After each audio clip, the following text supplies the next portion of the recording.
ہم ماں باپ کو نوکر سمجھتے ہیں، جب چلے جائیں پھر قدر ہوتی. یہ بازاروں میں نہیں ملتے، ان کا کوئی مول نہیں ہے، ان کا کوئی بدل نہیں ہے. ہماری ہر غلطی پہ وہ پردہ ڈال دیتے ہیں، ہم سے برداشت ہوتے. میں اپنی والدہ ماجدہ رحمت اللہ تعالی علیہ 10 سال ہو گئے. ان کی وفات کے بعد جو کتاب لکھی تھی میں نے کہا چلو لوگوں کے لیے مسائل بھی لکھ دوں. حدیثیں لکھنے بیٹھا.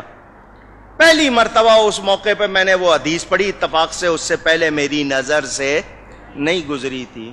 موسیٰ علیہ السلام کی روایت ہے، اس میں سب سے بڑا گناہ کیا ہے؟ سب سے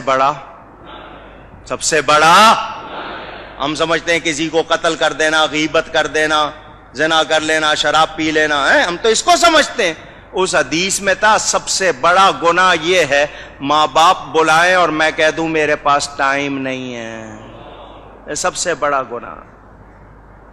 اور ہم نے یہ کتنی بار کیا ہوگا؟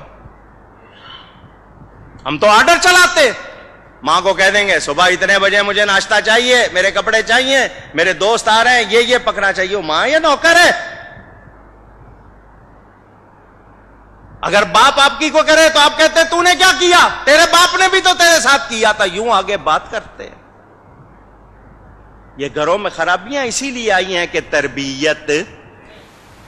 حضور صلی اللہ علیہ وسلم کا ارشاد بیہقی شریف میں حدیث موجود، فرمایا میں عشاء کی نماز پڑھ رہا ہوتا، میری ماں میرا نام لے کر بلاتی، میں نماز چھوڑ کر ماں کے پاس جاتا. کتنا بڑا پیغام میرے آپ کے لیے. موسیٰ علیہ السلام مزاج میں تیزی تھی، اونچی بول لیتے تھے. جب جاتے تھے کوہ طور پر کلام کرنے، ماں پیچھے مصلی بچھا لیتی تھی. یا اللہ میرے موسیٰ کے مزاج میں تیزی ہے، بات کرتے ہوئے آواز اونچی ہو جائے تو معاف کر دینا. نبی تھے وہ، معصوم.